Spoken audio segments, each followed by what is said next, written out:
Assalamualaikum warahmatullahi wabarakatuh dan salam sejahtera. Salam Malaysia Madani. Selamat datang ke Gohilin Channel, saluran rasmi TV PSS SKL KTP Bukit Go. Saya Firaz Zafran bin Ahmad Tarmizi, wartawan podcast anda pada hari ini. Bersama kita pada hari ini ialah Yang Berusaha Tuan Haji Ahmad Zamri bin Mat Isa, Pengarah Pendidikan Jabatan Pendidikan Negeri Pahang. Terima kasih Tuan atas kesudian meluangkan masa bersama Gohilin Channel. Dengan izin Tuan, saya memulakan sesi podcast pada hari ini. Tuan, sebagai pembuka bicara, bolehkah Tuan jelaskan secara ringkas berkaitan program tekad perancangan pendidikan Malaysia RPM 2026 hingga 2035 yang dijalankan pada hari ini? Bismillahirrahmanirrahim. Assalamualaikum warahmatullahi wabarakatuh. Terima kasih pada adik pengacara. Hari ini kan kita ada program tekad. Tekad ke tekad? Tekad. Tekad yang naik tu ya? Okey. Program tekad. Sebelum rancangan pendidikan Malaysia ni ada tahun 2026 ni, sebelum ni kita ada program juga dipanggil sebagai libat urus. Libat urus bagaimana nak menghasilkan satu rancangan pendidikan yang tempoh masanya 10 tahun. Okey. Sebelum ini kita ada PPPM, Plan Pembangunan Pendidikan Malaysia 2013-2025 yang sambung dengan RPM, Rancangan Pendidikan Malaysia kan 2026-2035. Jadi kita punya program tekad ni adalah sebenarnya kita nak bersama dengan masyarakat.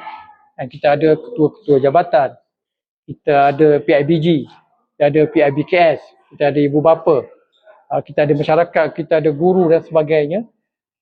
Sebenarnya apa yang ada dalam RPM ni yang kita nak cakap?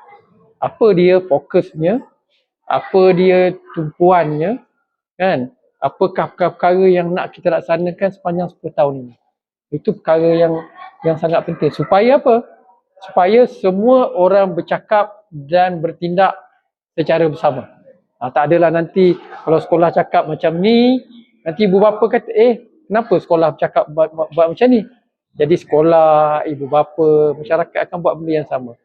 Sebab fokus RPM tu adalah kepada anak-anak, pada murid-murid, supaya hasrat kita nak melahirkan insan yang terdidik dan akhirnya menjadikan negara kita sejahtera. Okey? Okey. Terima kasih Tuan. Penjelasan yang sangat jelas dan mudah kami fahami. Soalan seterusnya, apakah hasrat dan matlamat utama yang ingin dicapai melalui pelaksanaan RPM 2026 hingga 2035? Okey. Yang saya sebut tadi lah, fokus utama dia adalah untuk melahirkan insan sejahtera. Insan sejahtera ni murid-murid sekolah. Ini banyak cabaran ni gadget ni. Yes. Gadget, telefon, game, kan. Kemudian pembelajarannya pun boleh tahan juga, kan. Lebih mendalam, sukatannya lebih mendalam. Kemudian cabaran dengan kawan-kawan pun boleh tahan juga. Jadi nak melahirkan insan sejahtera ni kita perlu ada fokus yang penting kepada murid ni.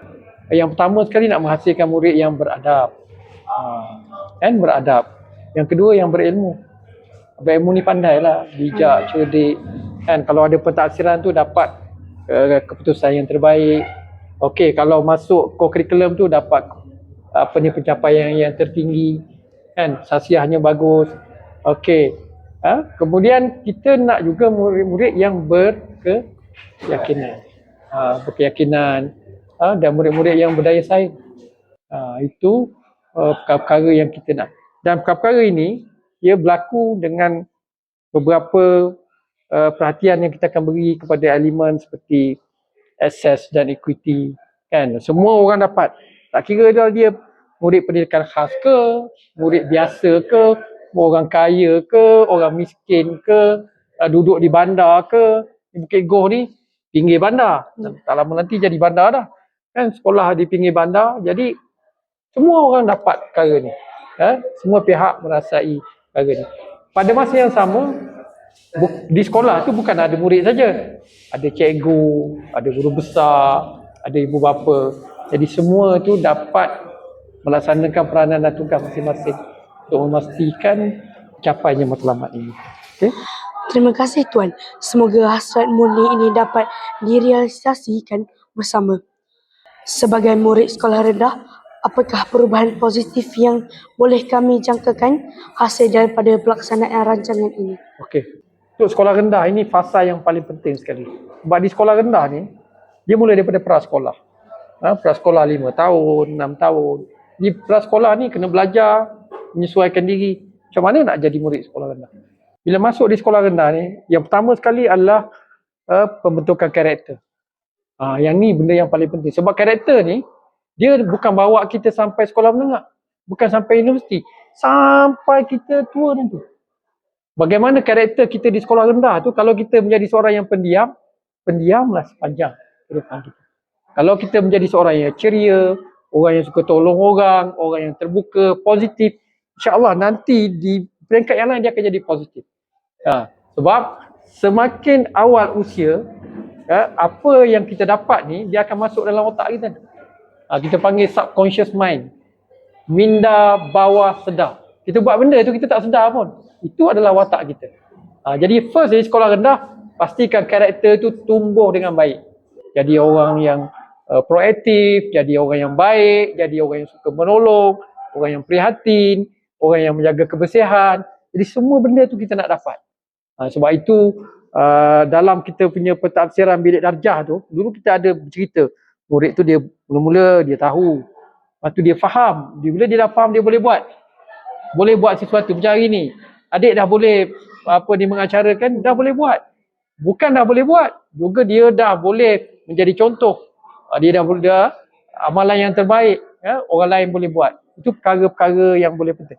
Akademik penting, bukan tak penting. Tetapi watak, karakter, adab, itu perkara yang paling asas. Lepas tu yang akademik itu dia akan datang sikit-sikit. Sebab tak ada orang yang beritahu, kalau awak ni sekolah rendah ni tak capai pencapaian akademik yang baik, awak akan gagal di sekolah menengah.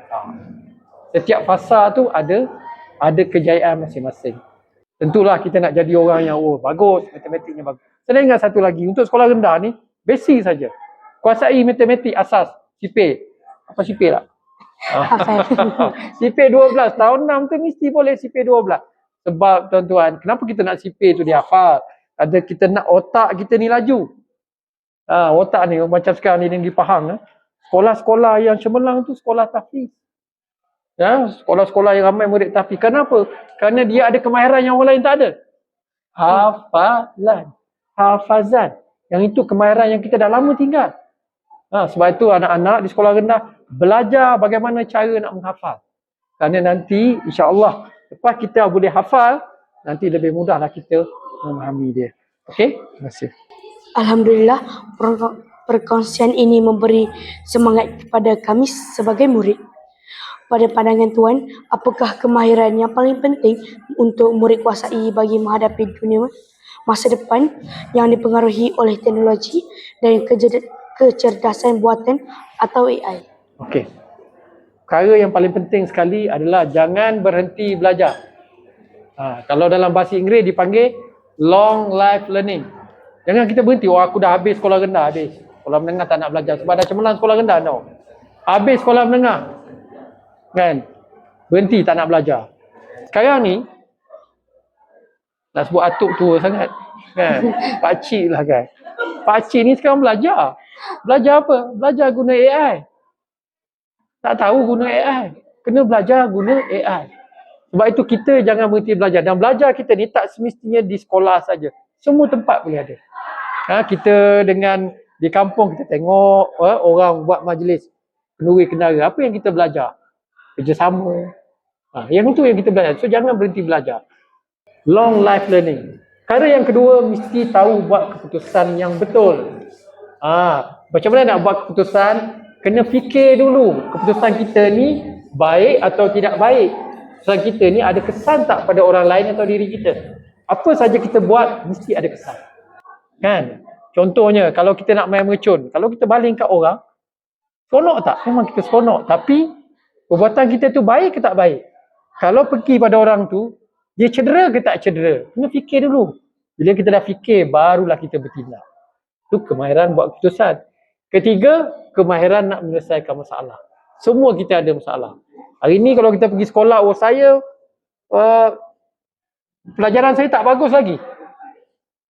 Kita tak boleh salahkan, cikgu, kenapa cikgu tak pastikan saya pandai? Tak. Kita sendiri kena fikir macam mana nak menyelesaikan masalah kita. Apa kita perlu buat? Contohnya, kalau kita kata, sebab saya tak boleh belajar baik, sebab saya tak boleh pergi tumpuan. Mengapa sebab saya tak boleh pergi tumpuan? Sebab badan saya letih. Mengapa badan saya letih? Sebab malam saya tidur lewat. Kenapa saya tidur lewat? Kerana saya main game. Kenapa saya main game? Sebab tak ada benda nak buat. Kan banyak benda lain nak buat. Boleh pun baca buku. Boleh kalau sebelum tidur tu, kalau tak mengantuk, ambil buku. Baca sampai tidur. Boleh je kan? Yang itu, kemahiran menyelesaikan masalah tu. 3 perkara ni, long life learning, membuat keputusan dengan baik dan menyelesaikan masalah ini boleh pakai sampai bila-bila. Walaupun kita dah tak bersekolah lagi. Okey? Okey. Terima kasih Tuan. Nasihat ini amat berguna untuk masa depan kami. Selain kecemerlangan akademik, bagaimana RPM 2026 hingga 2035 membantu melahirkan murid yang berakhlak mulia, beradab dan mempunyai jati diri yang kukuh. Okey. Kita dekat sekolah kita ada cikgu, betul kan? Kenapa cikgu tu dia hantar? Kenapa kita tak hantar komputer saja atau robot saja? Boleh tak? Kan? Dekat seluruh dunia ni, semua menyatakan cikgu tu penting.